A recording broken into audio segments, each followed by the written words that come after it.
আসসালামু আলাইকুম বন্ধুরা। আজকে চলে গেছিলাম চিকেন কাচ্চি খাইতে।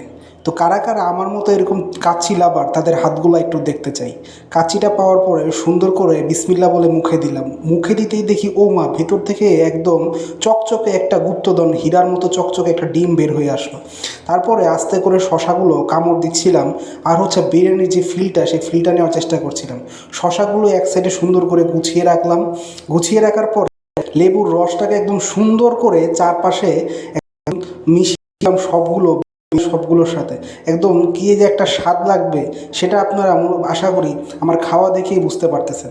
তারপরে সুন্দর করে ডিমগুলো দিয়ে মুখে দিচ্ছিলাম।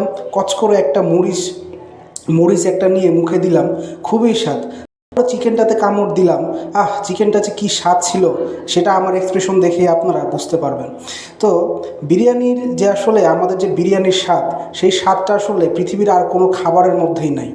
হ্যাঁ, তো বিরিয়ানি খাইতে খাইতে পরে দেখি আরেকটা গুপ্তধন সোনালি রঙের স্বর্ণের মতো চকচকে একটা আলু, কাচ্চির আলু। সাধারণত চিকেন কাচ্চিতে আলু থাকে না, তবে এখানে আলু পাইছি। আমার মতো করে আলু